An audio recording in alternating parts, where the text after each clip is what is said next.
Hello, and welcome back to another episode of Critical Reactions with your host, Bryan. We're going to continue on and do what we were supposed to do on Sunday. I did take a small break. I put a little text post up, a community text post. Hopefully, everybody saw that who enjoys your daily dose of some critical reactions. But we are back. We're going to play a little bit of catch up and get back on track. So we're going to finish up with Schreiger's other suggestion. We checked out Cynic, Evolutionary Sleeper on Saturday, and their second request was Crippled Black Phoenix's Burnt Reynolds. So we're gonna check that one out right now. And I honestly have no idea what to expect.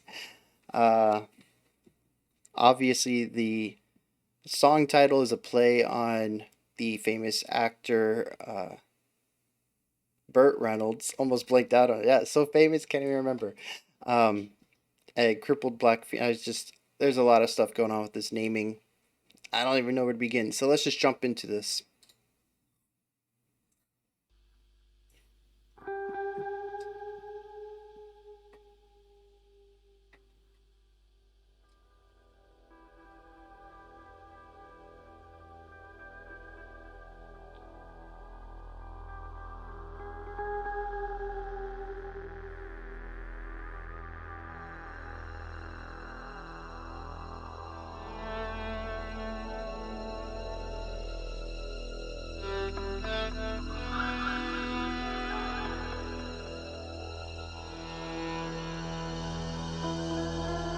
That subtle slide on the synths.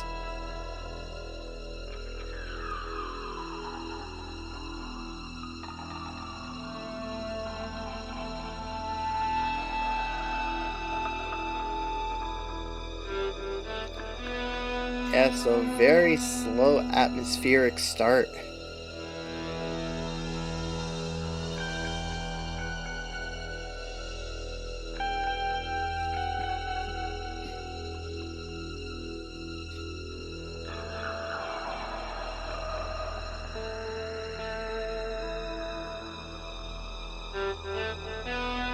And the interesting thing is there's this nice like slow burn element to the guitars and then just this overwhelming dread in the synths. And it's this weird mix. I'm not sure how to register it.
I'm enjoying how much they're taking their time on an artistic level. Casual listener, like, I just want to get into this. Where are we going?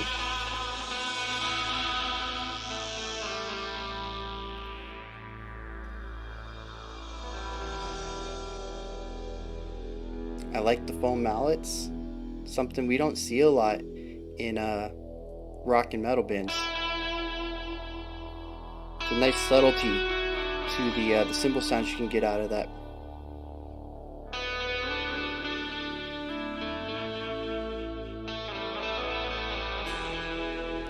Yeah.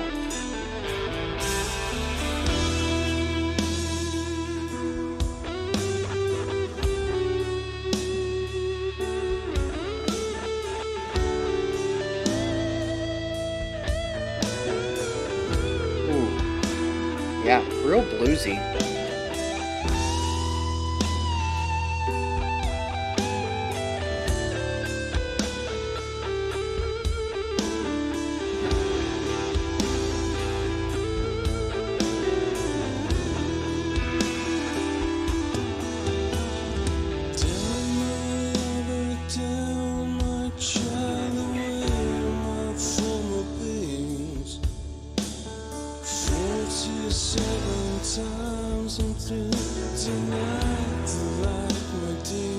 Yeah, there's these beautiful little embellishments going on. Vocal harmony.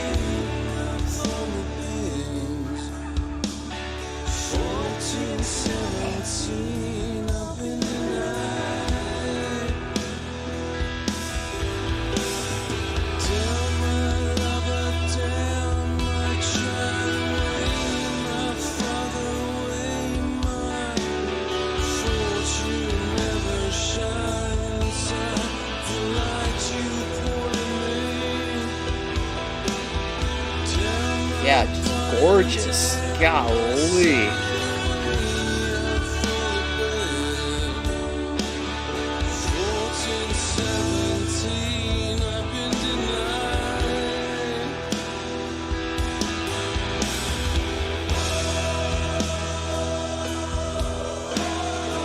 Oh, real nice.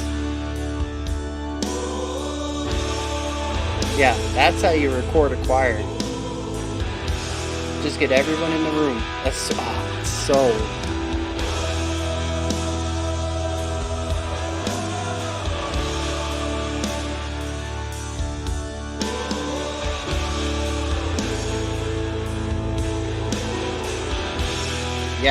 Yeah, this is.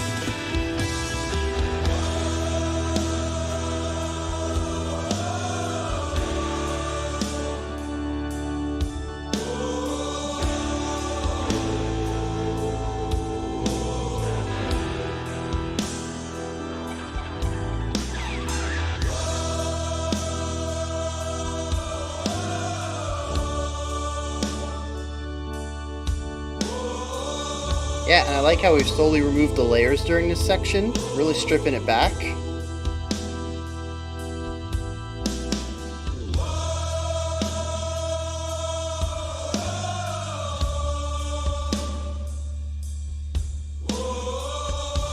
Are we gonna pull the drums next? Vocals only?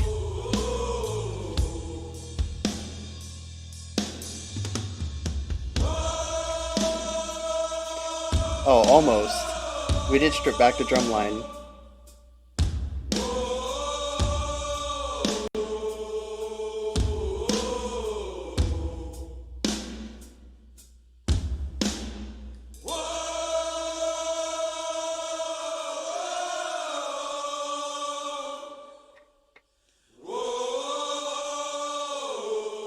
Yeah.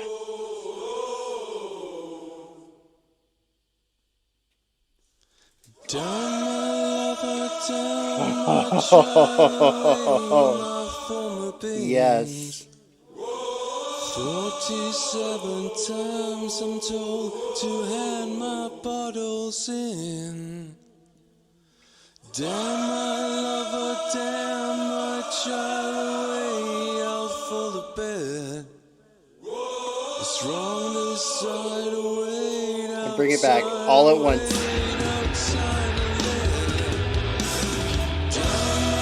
Yeah.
All right.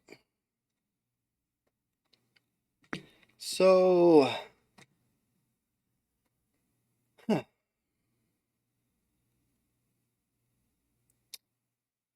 I really dug that right up there until the end. So yeah, I there's really like three parts to this, I would say. Four parts. I don't know, it's a long song, but there's not a lot of sections. We have the atmospheric intro, followed by the bluesy section that introduces the uh the spoken line part, and then we move from that into the I guess you could call it the deconstruction, where we introduce the choir and then we slowly remove everything, and then the outro, which brings back every section, introduces new sections. We have a couple of guitar solos, and then the outro. So that, I guess it's five sections in total, and yeah, it tells a very cohesive story that I quite enjoy musically. I wish I had picked up on the lyrics since there doesn't seem to be a lot of them, but unfortunately, yeah, they don't have them here. There's just so much going on. Oh wait. All right, we got a commenter down here saving the day. Down my lover, down my child, away my former beings. 47 times I've been denied the life I did. Down my lover, down my child, away your former beings. 47 times I've been denied. So then there's a couple of lines in here that are changed, but for the most part, it's a repetition of that. So it's pretty cool to see a little bit of theme and variation introduced inside of the lyrics, where they utilize elements that they've already written and recontextualize them with just a few differences. Um, so yeah, unfortunately, I'm not really seeing much in the lyrics other than just a downtrodden person who has seen a lot of stuff in their life. Life's kind of hit them a little hard, and it looks like maybe they're wanting some rest, which really fits the blues theme. Speaking of that blues style, it is far and away my favorite part of the song. Would be that second part. The opening, I guess we should start at the beginning and kind of move chronologically. That seems to be the best way to go about this. Like I said, when it was happening, I enjoyed the beginning from an artistic standpoint. I really appreciate that they took their time, they didn't rush into it, and they really let that opening breathe before getting into some of the heavier stuff. They also introduced some interesting concepts. I mentioned that they had that open breathing quality in the guitar work, but there's this real sinister big bad monster kind of vibe, Jack the Ripper around the corner going on in the synths. And it was this weird atmospheric clash of wanting to run away, but sort of taking your time and breathing and letting life happen. And yeah, it was really strange, I think, to have that combination of things. And I don't know, the whole opening doesn't work for me as a whole, and I don't really see how it fits with the rest of the track, but I do appreciate what they were going for and that they went for it. They combined two ideas that I don't necessarily think worked, and they took their time with that opening before getting to what I would say is the real meat of the song. So I appreciate all that from an artistic standpoint, from a critical standpoint. As a casual listener, though, the beginning just, I don't know, it just doesn't work for me, and that's fine. That's just my personal opinion. My personal biases are introduced into that, what I enjoy to listen to, and stuff like that. So everybody can walk away from this with a different opinion, as long as we don't start calling each other names because we have differing opinions. It's fine. Um, but yeah, like I said, we get to the real meat of the song when the blues section comes in. I love it. There's so much layering, there's so much ornamentation, there's these little riffs that are going on between um, your basic melodic patterns. There's just so much cool stuff going on. The vocalist comes in, he's got this soulfulness to his voice. It's this very down to earth. Like I mentioned, sort of, an a person who's seen things that life has kind of gotten down on them, and yeah, that kind of wariness comes out in the vocals, and it's a perfect fit for that blues sound. Um, and then we have the, I think, falsetto harmonies on top of that, and it just comes together so good. And they just keep stacking and layering things on top of one another, and it is just a beautiful section. And it hits its pinnacle when we introduce the choir, and then slowly they strip that back down. And they bring it back down to the basics of just that choir. And I want to bring it up again. I mentioned it when we were listening. The choir was gorgeous. That is how you do choir work. You get into a room with fantastic acoustics. You set up your microphones around the room and you let your choir sing. You get your natural reverb, your natural acoustics of the ridiculously wide sound. And it is just, I think it's even better just because it looked like they were just friends, family, fans, just, average Joes doing it. You can tell that they weren't going for specific notes, there weren't any chords. It's like a group singing Happy Birthday where you just kind of have that group think of zoning into, a general area of a tone without actually hitting a specific note. And it just comes together so well. Um, And I'm really glad that they didn't slow burn bringing that back layer by layer. We already added layers at the beginning. We stripped back layer by layer to come back down to that. And punching right in, bringing everything right back for that final section that's the way to do it. I mentioned it when it happened. That's how I would have done it. And it is just, yeah, that's that's strong composition right there. We've already introduced concepts before. If they would have repeated another slow burn, it would have been a bit of copy pasted ideas. There's only so many times that you can slowly add or remove layers before it becomes rote, because before it becomes boring. It is the standard. You need to go against the grain, and they did. Instead of layering, they brought back everything at once, and it also helped them introduce a bunch of contrast, because when you do those slow burns, either by building or by reducing, you are allowing the ears and the brain to have time to familiarize and grow accustomed to the sound. So by the time that you get to your point, either going high to low or low to high, the journey has allowed your ears to not really hear the vast difference. But when you slam them up against each other, when you go from 0 to 100 in a beat, you can really hear that stark difference in width, in tone, in complexity, harmonically, melodically, rhythmically, just introducing all that.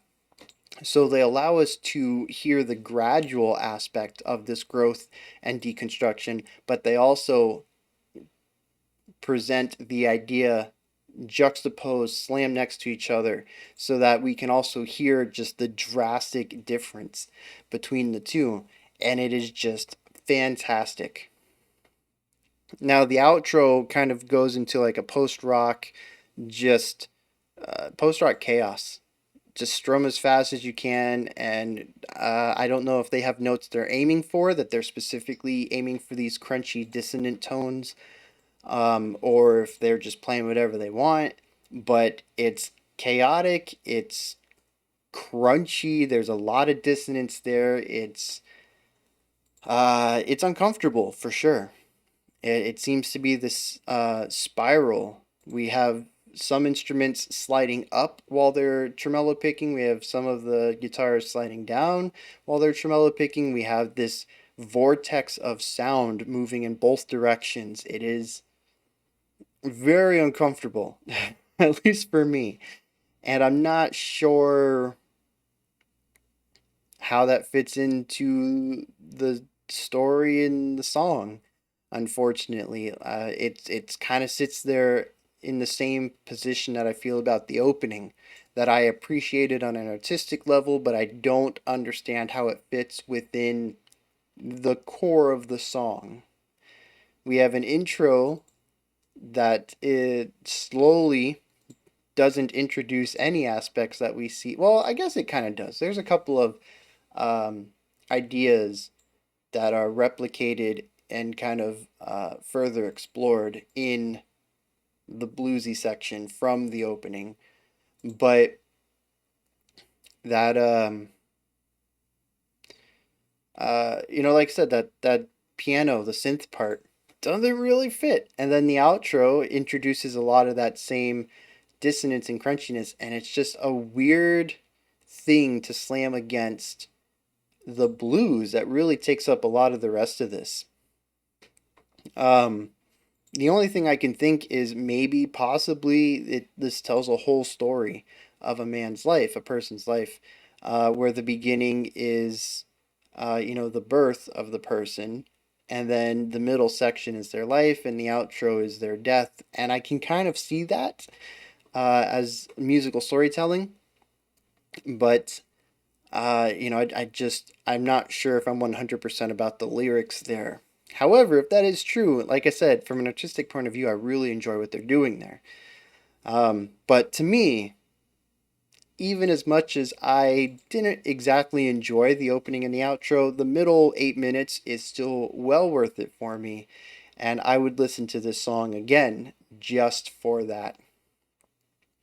There's just so much brilliance in the way that they layer, and even though the majority of the song is the same thing, there really is not much movement in the song. It's all about their dynamics, their layering dynamics, their volume dynamics, their complexity dynamics, the way that they embellish and add ornamentation to parts that we've already listened to. It's really phenomenal writing from beginning to end. Mostly from beginning to end. Like I said, the beginning and the end are more. Actually, this is actually good. I said actually twice. I think this is a good way to represent this. The beginning and end are more avant garde. The middle part of the song is very traditional blues, actually, with some interesting ideas from classical with the way that layering is done. The beginning and the end are more experimental, more auditory painting, I guess you could call it. It's not about playing specific notes, it's about relaying emotions. And the fact that those two ideas are in such contrast is probably why I'm finding them to be so difficult to comprehend as a single track. Because it really is two completely different styles of writing, experimental versus traditional, being slammed against each other. We are using experimental musical storytelling and musical composition to bookend a rather traditional track. So, yeah, that's probably where my difficulty in really comprehending the song as a whole, rather than just the middle section, which I really enjoyed. But yeah, that's all a part of music. Not everything has to be perfect. Not everything has to be identical from start to finish. And you can slam these two crazy ideas together and pull out a fantastic song. And I'm sure that somebody understands the story of the track, at least the lyrical narrative, and they'll probably let me know in the comments what's up, and that might help me understand how the experimental avant-garde parts fit in with the more traditional writing. But yeah, those are my thoughts on Crippled Black Phoenix's Burnt Reynolds. Just phenomenal stuff. That is not what I was expecting getting into this, and yeah, that delivered. I loved it. So good. I don't know if you guys could tell. I really enjoyed that. It's so good. This is where you guys come in. Know. Hit me up in the comments. Let me know if you enjoyed it or not. Any sort of context that I might need that that would help me enjoy or understand the song a little bit more. Go ahead and drop those comments there. Above that is a description box. Links to adjacent stuff to the channel, such as Patreon, Discord, Twitter, all sorts of stuff. Below that is a like, a subscribe, and a bell to ring. All three of those things help out the channel immensely. If you don't mind pressing them, I'll be back sometime. Usually, I would say tomorrow at 5 p.m. Eastern Standard Time, 9 p.m. UTC. But I'll probably be doing double releases for a few days to catch up. So, I don't know. I guess it depends on how I feel. If I want to do another one of these immediately. Just, I don't know. Keep an eye on the channel. Subscribe and ring the bell. That's the best way to know when new releases are coming out. Um, yeah, and until next time, remember to be critical, not cynical, of the music you listen to, and have a fantastic morning, afternoon, or evening whenever you choose to watch my videos.